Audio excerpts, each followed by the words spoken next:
오늘 우리에게 주시는 하나님의 말씀은 누가복음 13장 31절에서 35절입니다. 바로 그때에 몇몇 바리새파 사람들이 다가와서 예수께 말하였다. 여기에서 떠나가십시오. 헤롯 왕이 당신을 죽이고자 합니다. 예수께서 그들에게 말씀하셨다.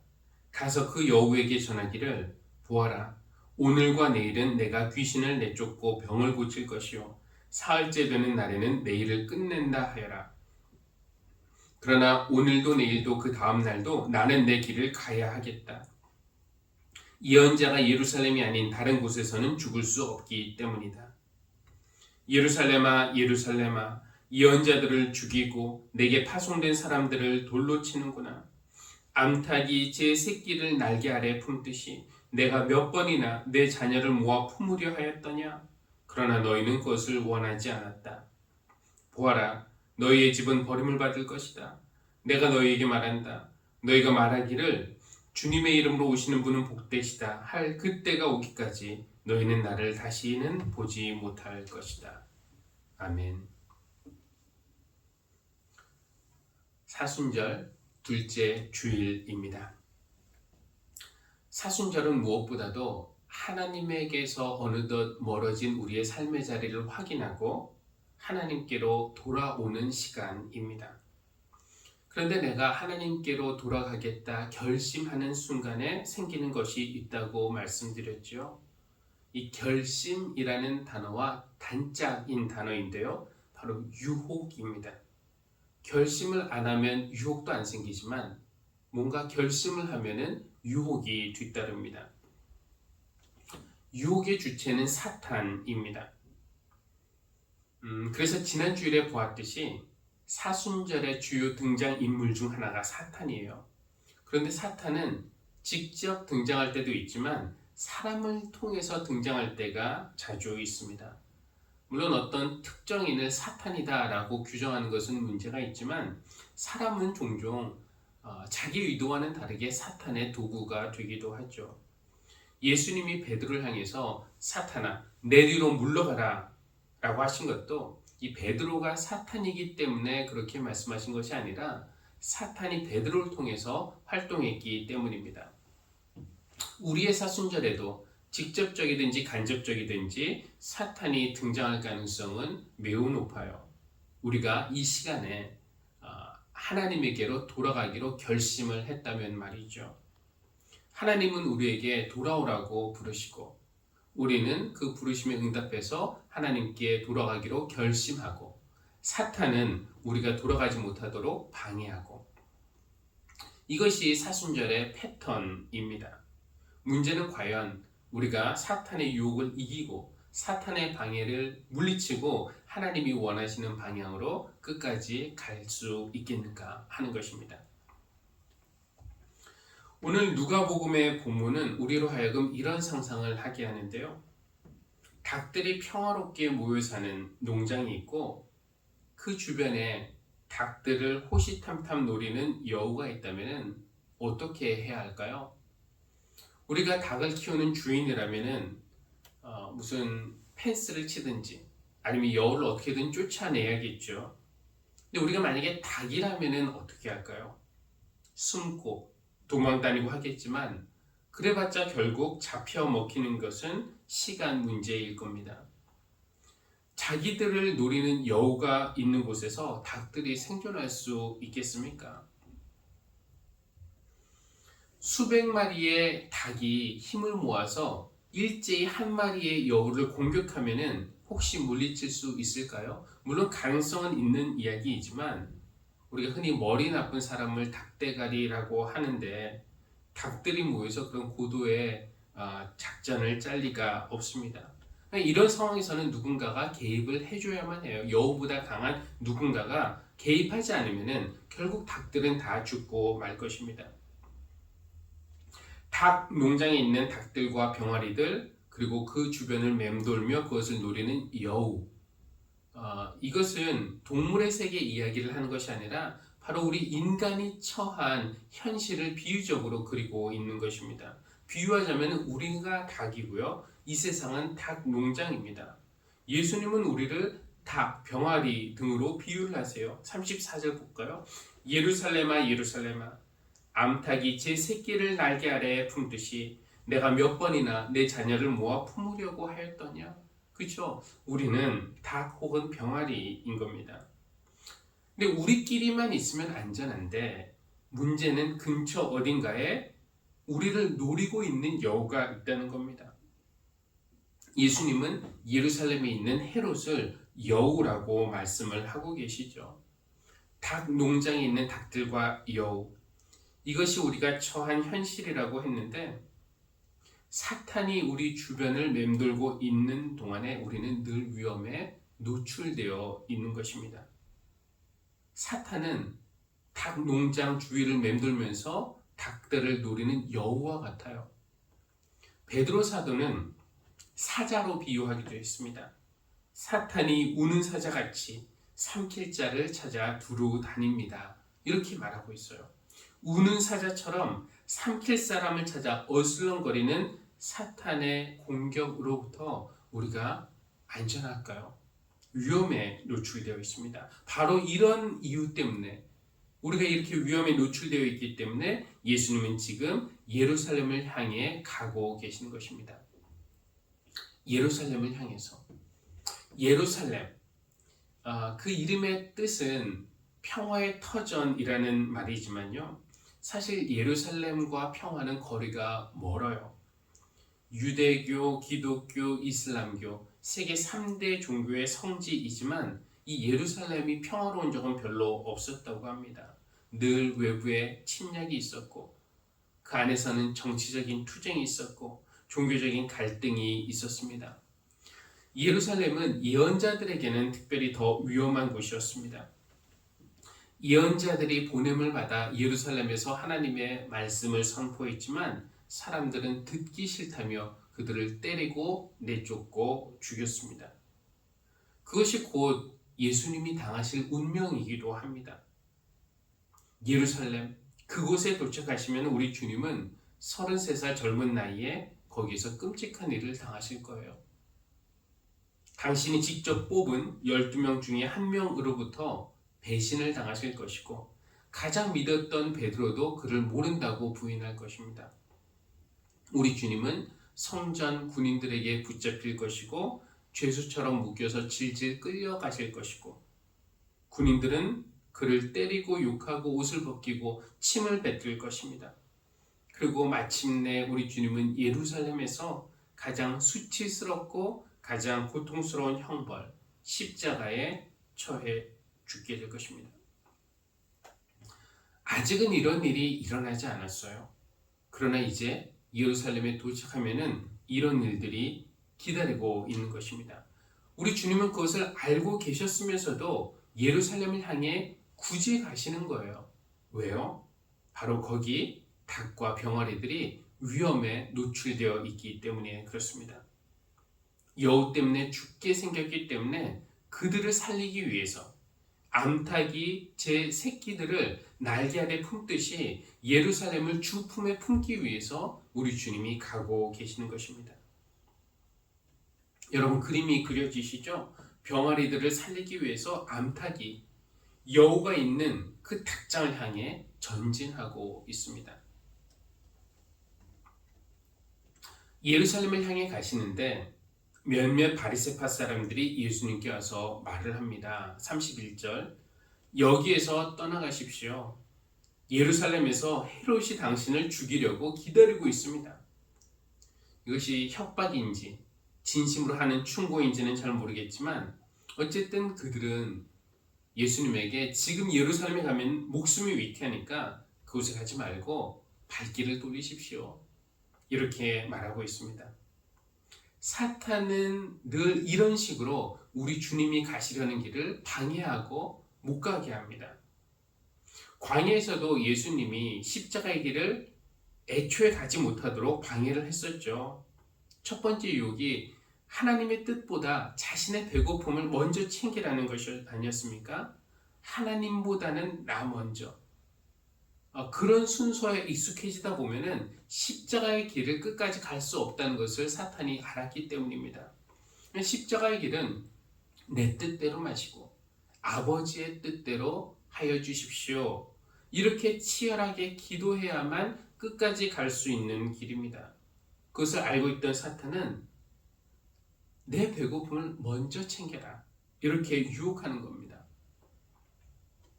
성전에서 뛰어내리라고 하면서 하나님의 사랑을 확인해 보라고, 다른 말로 하면 의심해 보라고 하는 일이나, 한번 저라면 세상의 모든 권세의 영광 주겠다고 하는 것도 이거 한번 맛보면 십자가의 길 못 갈 것을 알고 있었기 때문에 그렇게 한 것이죠. 구원의 길을 못 가게 하려고 사탄이 방해하고 있는 겁니다. 그때 광야에서 사탄은 그 일에 실패했지만 완전 포기한 것은 아니었어요. 잠시 떠나 있었던 겁니다. 그 떠나 있던 사탄이 오늘 말씀을 보니까 다시 찾아와요. 이번에는 직접 모습을 드러내는 것이 아니었지만 사탄은 바리새인들의 모습으로 나타나서 우리 주님의 길을 방해하고 있는 것입니다. 여기에서 떠나가십시오. 헤롯 왕이 당신을 죽이려고 합니다. 위하는 척하지만 예수님이 십자가의 길을 가는 것, 구원의 길을 가는 것을 방해하는 것입니다.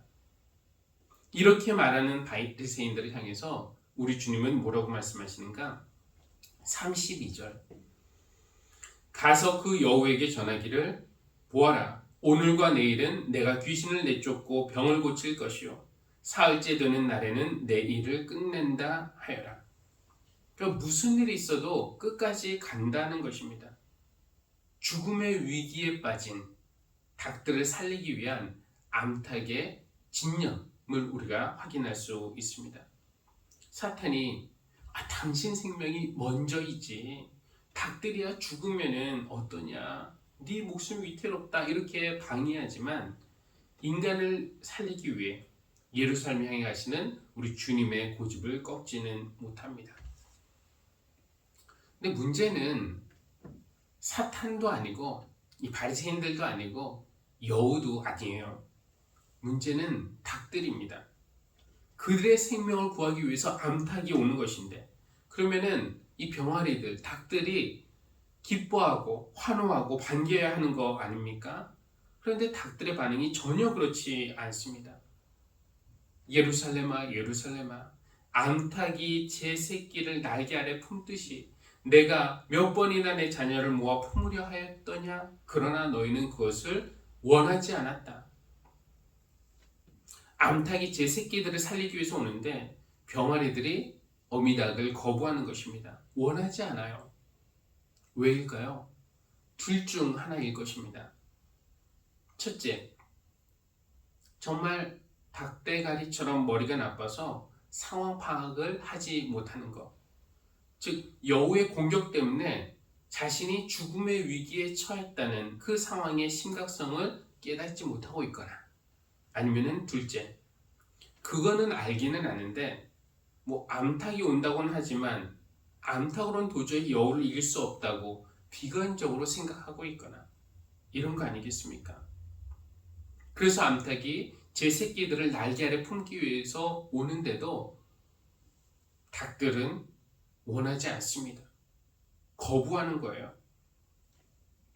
이런 비슷한 상황을 두고 예수님이 한 번은 이런 비유를 말씀하신 적이 있으시죠.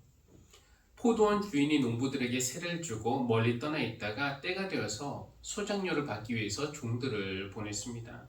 그런데 농부들은 그 종을 때리고 빈손으로 돌려보냅니다. 주인이 두 번째, 세 번째 종들을 보냈지만 그들도 마찬가지로 죽거나 상처를 당하고 돌아옵니다. 그래서 주인이 이번에는 아들을 보냅니다. 내 아들은 존중하겠지. 그러나 농부들은 그 아들마저 죽였어요. 하나님은 구원의 손길을 자꾸 뻗으시는데 사람은 거부하는 것입니다. 그것이 암탉을 대하는 새끼들의 반응이고, 그것이 예수님을 대하는 우리의 반응이라는 거예요. 예수님은 우리를 품으시기 위해서, 살리시기 위해서 오시는데 우리는 그 주님을 거절하는 것입니다.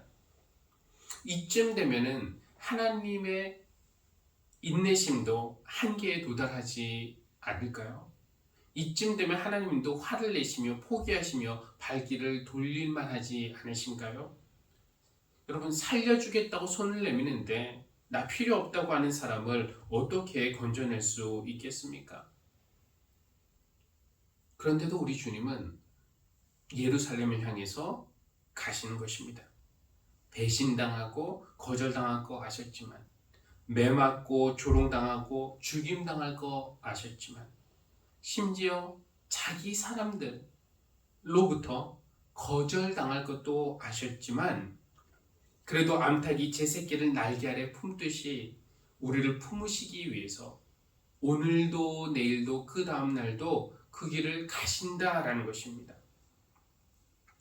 여러분, 나는 품에 안겨주고 싶어 하는데 그것을 거절하는 사람, 이런 사람을 품어주기는 참 힘든 일이죠. 누군가를 향한 우리의 사랑과 헌신, 수고와 노력이 거부당할 때 그것은 매우 마음 아픈 일입니다. 그것은 우리 안에 있는 어떤 거절감의 상처를 자극하기도 하고 충분히 회복되지 않은 우리의 옛 상처를 건드리기도 합니다. 그럴 때 보통 사람의 반응은 무엇입니까? 네가 나를 거부해? 좋아, 관둬라. 나도 너 싫어. 누가 손해인지 한번 보자. 우리는 포기하거나 미워하거나 더 심하면 학대하거나, 사람의 반응은 보통 그래요. 그러나 감사하게도 하나님은 사람이 아니라 하나님이십니다.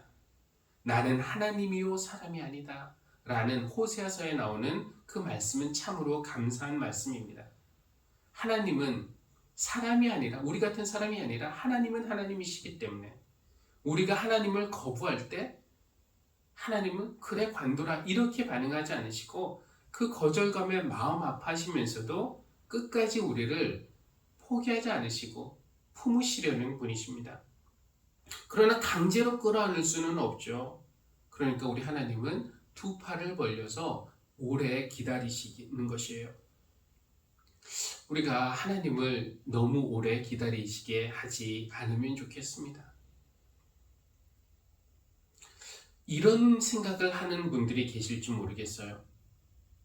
암탉이 제 새끼들을 품는다고 뭐가 달라지나? 어차피 어미닭 새끼닭 다 여호와한테 잡혀 먹히는 거 아닌가? 혹시 호랑이 모습으로 오면 몰라도 말이야.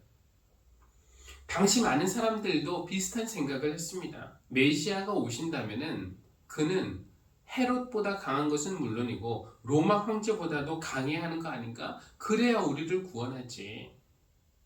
그런 그들의 기대에 비해서 우리 주님의 모습은 너무나 약해 보였습니다. 나사렛 시골 청년이 무슨 메시아란 말인가? 교육도 못 받은 목수의 아들이 어부들과 함께 세상을 구원한다? 아이고. 암탉이 여우를 상대로 자기 새끼들을 지키겠다는 것만큼 갸륵한 것일 수는 있습니다만 이게 무모한 짓이죠. 어리석은 생각입니다. 그런데 사실은 예루살렘을 향해 오는 그 암탉은 진짜 닭은 아니에요. 요한복음에 1장 14절 유명한 말씀이 있어요. 그 말씀은 육신이 되어 우리 가운데 사셨다. 말씀이 육신이 되어 높고 높은 하나님이 낮고 낮은 인간이 되어 인간 세상에 거하셨다.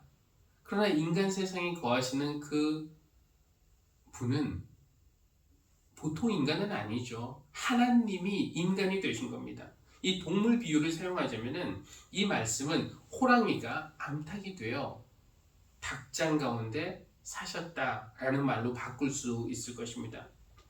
호랑이의 모습으로 오면은 새끼 병아리들이 알아보지 못할까봐 암탉의 모양으로 오시는 것입니다. 그러나 그분은 원래는 닭은 아니라는 거죠. 암탉은 여우와 싸워서 이길 가능성이 없지만 호랑이라면 충분히 이길 수 있습니다.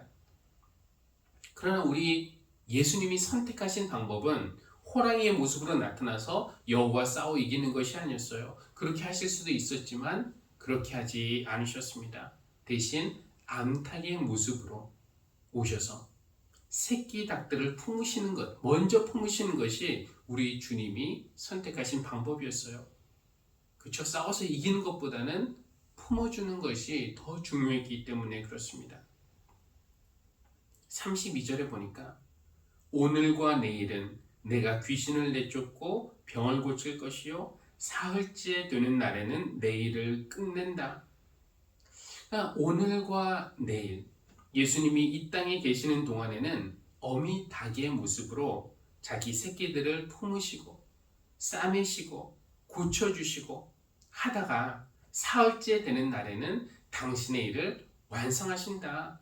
이건 부활의 승리를 암시하는 말씀입니다. 우리는 다 철없는 병아리와 같아서 어미의 품을 떠나 위험에 빠집니다. 여우가 닭 농장 근처에 살고 있고 내가 다음 희생자가 될 수 있지만 우리는 우리가 처한 사망의 심각성을 인지하지 못합니다. 우리가 여우에게 잡혀 먹힐 때 하나님은 거봐라 내 말 안 들으니까 그렇지 하시면서 우리를 포기하거나 버리지 않으십니다. 하나님이 하시는 일은 암탉이 제 새끼를 품듯이 우리를 품어주시는 것이에요. 암탉이 제 새끼를 날개 아래 품듯이 주님도 우리를 그분의 날개 아래 품어주십니다. 병아리가 암탉 품에 안긴다고 해서 이 암탉과 병아리가 다 같이 여우에게 잡혀 먹히는 것이 아니에요. 십자가에 예수님 달릴 때는 그런 것처럼 보였습니다. 아이고 우리 다 죽게 되었구나. 그러나 사흘째 되는 날 우리 주님은 부활하셨어요. 그러니까 우리 주님의 품에는 포근함만 있는 건 아니에요. 그 속에는 참 생명이 있습니다. 우리가 살 수 있는 유일한 방법, 그것은 우리 자신을 주님의 품에 맡기는 것, 던지는 것. 우리는 흔히 주님을 내 마음에 영접해야 된다. 우리 마음에 주님을 품어야 한다라고 말하지만 사실은 그 반대예요. 우리가 주님의 영접을 받아야 합니다. 다른 말로 하면 우리의 온 삶을 주님의 품에 맡겨 던져야 합니다. 그러면은 살아요. 그것이 믿음입니다. 교회 여러분, 주 품에서 세상이 줄 수 없는 위로와 기쁨과 평안과 생명, 이것을 발견하실 수 있기를 우리 주님의 이름으로 기원합니다. 기도하시겠습니다. 우리를 향해 오시는 하나님, 어미닭의 품을 떠난 병아리처럼 험하고 거친 세상에서 떠돌다가 죽음의 위기에 놓이게 되었습니다. 때로는 우리가 얼마나 위태로운 상황에 처했는지 그 사망의 심각성을 잘 파악하지 못하는 우리의 어리석음을 용서하여 주십시오. 하나님, 이 세상에서 우리가 병 때문에 아파했고 상처받아 눈물 흘렸고 어두움에 낙심했고 두려움에 지쳐 쓰러졌습니다. 이 시간 우리를 향해 오시는 주님을 향해서 우리가 돌아가기 원합니다. 우리를 날개 아래 품으시기 위해 오시는 주님 품에 우리의 삶을 던질 수 있는 믿음을 허락하여 주십시오. 그리고 그 품에서 보호하시고 위로하시고 고쳐주시고 살려주시는 주님의 능력을 경험하게 하여 주십시오. 주님 품에 이웃을 초대하는 마음으로 오늘의 예물을 드립니다. 이 예물을 받으시고 하나님의 마음이 있는 곳에 이 예물이 사용되게 하여 주십시오. 더 많은 이들이 주님 품에서 생명을 경험하기를 원합니다. 하나님 드린 손길을 기억하여 주시고 하늘의 은혜를 내려주시기를 기도합니다. 예수님의 이름으로 기도합니다. 아멘.